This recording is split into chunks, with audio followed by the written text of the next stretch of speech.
شروع اللہ کے نام سے جو بڑا مہربان نہایت رحم کرنے والا ہے۔ ایک حدیث میں ہے کہ اگر لوگوں کو یہ معلوم ہو جائے کہ رمضان کیا چیز ہے تو میری امت یہ تمنا کرے گی کہ سارا سال رمضان ہو۔ رمضان المبارک کی اہمیت اور فضیلت کا بہت سی احادیث میں ذکر ہے، لیکن ہم یہاں چند احادیث نبی صلی اللہ علیہ وسلم کا ذکر کریں گے۔ حضرت سلمان کہتے ہیں کہ نبی کریم صلی اللہ علیہ وسلم نے شعبان کی آخری تاریخ میں ہم لوگوں کو وعظ فرمایا تھا کہ تمہارے اوپر ایک مہینہ آ رہا ہے جو بہت بڑا مہینہ ہے، بہت مبارک مہینہ ہے۔ اللہ تعالیٰ نے اس کے روزے کو فرض فرمایا اور اس کے رات کے قیام یعنی تراویح کو ثواب کی چیز بنایا ہے۔ جو شخص اس مہینے میں کسی نیکی کے ساتھ اللہ کا قرب حاصل کرے، ایسا ہے جیسا کہ غیر رمضان میں فرض کو ادا کیا، اور جو شخص اس مہینے میں کسی فرض کو ادا کرے وہ ایسا ہے جیسا کہ غیر رمضان میں 70 فرض ادا کرے۔ یہ مہینہ صبر کا ہے اور صبر کا بدلہ جنت ہے، اور یہ مہینہ لوگوں کے ساتھ غمخواری کرنے کا ہے۔ اس مہینے میں مومن کا رزق بڑھا دیا جاتا ہے۔ جو شخص کسی روزہ دار کو روزہ افطار کرائے اس کے لیے گناہوں کے معاف ہونے اور آگ سے خلاصی کا سبب ہوگا، اور روزہ دار کے ثواب کی مانند اس کو ثواب ہوگا، مگر اس روزہ دار کے ثواب سے کچھ کم نہیں کیا جائے گا۔ صحابہ رضی اللہ عنہ نے عرض کیا کہ یا رسول اللہ، ہم میں سے ہر شخص تو اتنی طاقت نہیں رکھتا کہ روزہ دار کو افطار کرائے۔ تو آپ صلی اللہ علیہ وسلم نے فرمایا کہ یہ ثواب تو اللہ جل شانہ ایک کھجور سے کوئی افطار کرا دے یا ایک گھونٹ پانی پلا دے یا ایک گھونٹ لسی پلا دے، اس پر بھی اتنا ثواب فرما دیتے ہیں۔ یہ ایسا مہینہ ہے کہ اس کا اول حصہ اللہ کی رحمت، درمیانی حصہ مغفرت اور آخری حصہ آگ سے آزادی ہے۔ جو شخص اس مہینے میں ہلکا کر دے اپنے غلام یا خادم کے بوجھ کو، اللہ تعالیٰ اس کی مغفرت فرما دیتے ہیں اور آگ سے آزادی فرما دیتے ہیں۔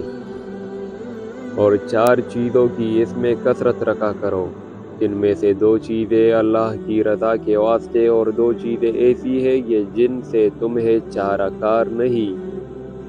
پہلی 2 چیزیں جن سے تم اپنے رب کو راضی کرو وہ کلمہ طیبہ اور استغفار کی کثرت ہے، اور دوسری 2 چیزیں یہ ہے کہ جنت کی طلب کرو اور آگ سے پناہ مانگو۔ جو شخص کسی روزہ دار کو پانی پلائے، اللہ تعالی قیامت کے دن میرے حوض سے اس کو ایسا پانی پلائیں گے جس کے بعد جنت میں داخل ہونے تک پیاس نہیں لگے گی۔ اسی طرح ایک اور حدیث میں ابو ہریرہ رضی اللہ عنہ نے حضور اکرم صلی اللہ علیہ وسلم سے نقل کیا کہ میری امت کو رمضان شریف کے بارے میں 5 چیزیں مخصوص طور پر دی گئی ہے جو پہلی امتوں کو نہیں دی گئی۔ پہلی بات یہ کہ ان کے منہ کی بدبو اللہ کے نزدیک مشک سے زیادہ پسندیدہ ہے۔ دوسری بات یہ کہ ان کے لیے دریا کی مچھلیاں تک دعا کرتی ہے اور افطار کے وقت تک کرتی رہتی ہے۔ تیسری بات جنت ہر روز ان کے لیے آراستہ کی جاتی ہے۔ پھر حق کی تعالی شانہ فرماتے ہیں کہ قریب میرے نیک بندے دنیا کی مشقتیں اپنے اوپر سے پھینک کر تیری طرف آئیں گے۔ چوتھی بات اس میں سرکش شیاطین قید کر دیے جاتے ہیں کہ وہ رمضان میں ان برائیوں کی طرف نہیں پہنچ سکتے جن کی طرف غیر رمضان میں پہنچ سکتے ہیں۔ پانچویں بات رمضان کی آخری رات میں روزہ داروں کے لیے مغفرت کی جاتی ہے۔ صحابہ نے عرض کیا کہ یہ شب مغفرت شب قدر ہے۔ فرمایا نہیں بلکہ دستوریہ ہے کہ مزدور کو کام ختم ہونے کے وقت مزدوری دے دی جاتی ہے۔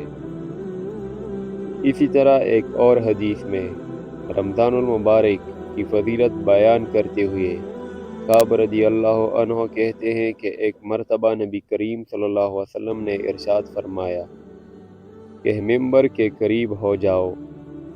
ہم لوگ حاضر ہو گئے۔ جب حضور صلی اللہ علیہ وسلم نے ممبر کے پہلے درجے پر قدم رکھا تو فرمایا آمین۔ جب دوسرے پر قدم رکھا تو پھر فرمایا آمین۔ جب تیسرے پر قدم رکھا تو پھر فرمایا آمین۔ جب آپ خطبے سے فارغ ہو کر نیچے اترے تو ہم نے عرض کیا کہ ہم نے آج آپ سے ممبر پر چڑھتے ہوئے ایسی بات سنی جو پہلے کبھی نہیں سنی تھی۔ آپ صلی اللہ علیہ وسلم نے ارشاد فرمایا کہ اس وقت جبرائیل علیہ السلام میرے سامنے آئے تھے۔ جب پہلے درجے پر میں نے قدم رکھا تو انہوں نے کہا کہ ہلاک ہو وہ شخص جس نے رمضان کا مبارک مہینہ پایا پھر بھی اس کی مغفرت نہ ہوئی۔ میں نے کہا آمین۔ پھر جب میں دوسرے درجے پر چڑھا تو انہوں نے کہا کہ ہلاک ہو وہ شخص جس کے سامنے آپ کا ذکر مبارک ہو اور وہ درود نہ بھیجے۔ میں نے کہا آمین۔ جب میں تیسرے درجے پر چڑھا تو انہوں نے کہا کہ ہلاک ہو وہ شخص جس کے سامنے اس کے والدین یا ان میں سے کوئی ایک بڑھاپے کو پہنچے اور وہ پھر بھی جنت میں داخل نہ ہو۔ میں نے کہا آمین۔ نبی کریم صلی اللہ علیہ وسلم نے اس مہینے کے کچھ آداب بیان کیے ہیں۔ پہلا یہ کہ یہ صبر کا مہینہ ہے، یعنی اگر روزہ وغیرہ میں کچھ تکلیف ہو تو اسے ذوق و شوق سے برداشت کرنا چاہیے۔